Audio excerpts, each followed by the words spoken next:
వరకు కొన్నిసార్లు బాధ అనిపించినప్పుడు మోటివేషన్ లాంటి స్పీచ్లు మరియు కొద్దిగా ఏవైతే మనల్ని మన ఒక టార్గెట్ అంటూ ఉంటుంది మనిషికి, ఇక్కడ ప్రతి ఒక్కరికి ఉండాలని చెప్పుకోవచ్చు. అలా టార్గెట్ ఉన్న వాళ్ళకి ఒక మోటివేషన్తో మనం ముందుకెళ్ళొచ్చు. దాంతోపాటు కొద్దిగా ఇండిపెండెంట్ ఉండాలి. ఇండిపెండెంట్ అంటే మామూలు విషయం కాదు. ఎన్నో సవాళ్ళు వస్తాయి, మన పక్కన ఎవరు ఉండరు. అది నిజమైన రకం అని చెప్పుకోవచ్చు. ఆ రకం వచ్చేసి నేను కూడా చాలా వరకు చిన్నప్పటి నుంచి నేను వెళ్ళాను, ప్రతి చోటుకి వెళ్ళాను. ప్రతిసారి ఫ్రెండ్స్ని తీసుకుపోలేదు, ఇంకా ఎవరిని మా పేరెంట్స్ పైన కూడా ఎక్కువగా ఆధారపడలేదు. ఆ టైంలో అది మామూలు టైం కూడా కాదు, బ్యాడ్ ఫేజ్ నా లైఫ్లో. ఇప్పుడు దాదాపుగా ఒక 25 సంవత్సరాలు అయిపోయింది నా లైఫ్. చూస్తే చాలా బ్యాడ్ ఫేజ్. ఆ టైంలో మోటివేషన్ ఇవ్వడానికి కూడా ఎవరు లేరు. మోటివేషన్ ఇస్తే ఏ విధంగా తీసుకోవాలి, మనం పెద్దగైనాక పోలీస్ కావచ్చు, మనం పెద్దగైనాక క్రికెట్ ప్లేయర్ కావచ్చు అని ఆ మోటివేషన్ తీసుకోవడానికి కూడా లేదు. తెలుసు మనకు అక్షరం రాస్తే మిస్టేక్ పోతుంది కాబట్టి మనం ఎస్ఐ మరియు కలెక్టర్ అని అంటారు.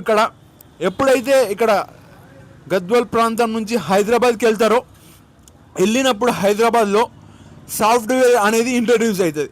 ఇక్కడ కలెక్టర్ అనేది మర్చిపోయి ఉంటారు, పోలీస్ అనేది మర్చిపోయి ఉంటారు. అక్కడ లక్షల ప్యాకేజీ, కోట్లు ప్యాకేజీ అని ఇస్తారు. ఇంకా సరే అని వాళ్ళు దానికి వెళ్తారు. ఇక్కడ గవర్నమెంట్ అని పిల్లలు ఇక్కడ చాలామంది అంటున్నారు. నేను చిన్న ఉన్నప్పుడు అయితే నాకు అసలు ఏం తెలియదు. నేను పెద్దగా నాకు ఏమైతా అని కూడా నాకు తెలియదు. జస్ట్ నేను ఇండిపెండెంట్గా ఉన్నాను. సరే కొన్నిసార్లు ఇబ్బందులు పడ్డాను, చదవడానికి రాక మరియు వేరే కారణాల వల్ల. మొత్తానికి అప్పుడు చెడ్డ మంచి అంటూ తెలియదు, కానీ ఇప్పుడు చెడ్డ మంచి తెలుస్తుంది. ఇక్కడ మన మేలు కోరే వాళ్ళు మన తల్లిదండ్రులు, వాళ్ళు తప్ప మిగతా వాళ్ళందరూ దాదాపుగా ఇప్పుడు నమ్మిన వాళ్ళ పిల్లలు బాగుండాలని ఆలోచిస్తారు, వాళ్ళ ఫ్యామిలీ బాగుండాలని ఆలోచిస్తారు. మరొకసారి ప్రత్యేకంగా చెప్పాల్సిన అవసరం లేదు. ఇక్కడ ప్రతి దాంట్లో అవసరానికి మోసం చేసేవాళ్ళు కొందరు, ఇంకా ఎప్పుడెప్పుడు మోసం చేద్దామా అని దొరికితే కొందరు. ఇలా ఉన్నారు సమాజంలో. అబద్ధాలు నిజాలు ఉంటే చాలా గ్రేట్ అని చెప్పుకోవచ్చు. ఎక్కడైనా అంతో ఇంతో నా చదువు చెప్పిన గురువులే మేలు. కొద్దిగా అప్పుడప్పుడు నిజాలే మాట్లాడారు, నాకు చాలా మంచిగా అనిపిస్తుంది. ఆ విషయంలో నిజంగా మెచ్చుకోవాలని నాకు మనస్ఫూర్తిగా అనిపిస్తుంది. ముఖ్యంగా మా సైన్స్ కిట్ సార్ ఇంటర్మీడియట్లో ఉండేది. ఇంటర్మీడియట్లో చెప్పేది, దెయ్యాలు ఎవరిలాగా ఉండవు, ఇక్కడ చరిత్రలో చూపించినట్టు ఎలా పడితే ఎలా ఉండవు, మనిషిలాగానే ఉంటారు అంటే నాకు అర్థం కాలేదు. అదే ఇప్పుడు చూస్తే ఎవరైతే డబ్బు తీసుకున్నారో, నా ఫ్రెండ్స్ చాలామంది నా నుంచి డబ్బు తీసుకున్నారు. అది చిన్న అమౌంట్, నేనేం పెద్ద ఫీల్ కాను. కానీ ఇప్పుడు పెద్దగా అయ్యాను అనుకోండి, ఫ్యూచర్లో రేపు లక్షలు కోట్లు సంపాదించాలి అని ఉంది న్యాయంగా. అది అందరికీ ఉంటుంది, అది మామూలు విషయం కాదు. అలా సంపాదిస్తూ ఆ పైసలని దాపెట్టుకోవాలి. ఇక్కడ సంపాదించడానికే చాలా కష్టపడుతున్నాను. ఎన్నో ఛాలెంజెస్ ఫేస్ చేస్తున్నాను. ఇప్పుడు సడన్గా ఎవరో వచ్చి మాట్లాడవచ్చు, నాకు డిస్టర్బ్ అవుతుంది. అలా డిస్టర్బ్ కాకుండా అంత కాన్సన్ట్రేషన్తో ఉండాలంటే మామూలు విషయం కాదు.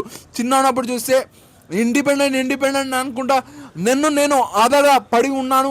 కొద్దిగా తప్పు అని తెలిసినా కూడా చిన్న తప్పులు చేశాను. ఇక్కడ చిన్న ఎగ్జామ్లో చూసి రాయడం, మరీ ఎక్కువ కాదు, అలా చేశాను. కొద్దిగా ఈ మిస్టేక్లు వదిలేస్తే చాలా వరకు డబ్బు విషయంలో నేను పక్కా 100% కరెక్ట్ ఉంటాను. కొద్దిగా వేరే విషయంలో చెప్పుకోకూడదు. ఇప్పుడైతే ఇంకా మొత్తానికైతే ఇలా ఉన్నాను, చాలా కాన్సన్ట్రేషన్తో. ఇక్కడ పెద్ద మనిషి చిల్లర లేవు, చిల్లర ఉందా, ఉంది, ఇలా వెళ్ళి అలా వచ్చేస్తాను. ఇలా ఇతనికి 2 రూపాయలు వేస్తున్నాను, చాలా పెద్ద మనిషి. ఇప్పుడే చిన్న బ్రేక్ తీసుకున్నా. ఇది మొత్తానికి ఒక సరైన దారి చూపించేటోళ్ళు లేరు. ఇప్పుడు సరైన దారి అంటూ నాకు తెలుసు. కొద్దిగా సోషల్ సర్వీస్ చేయాలి, కొద్దిగా కోపాన్ని తగ్గించుకోవాలి. ఇక్కడ కోపం ఎందుకు వస్తుంది అంటే పాత జ్ఞాపకాలు గుర్తొస్తాయి.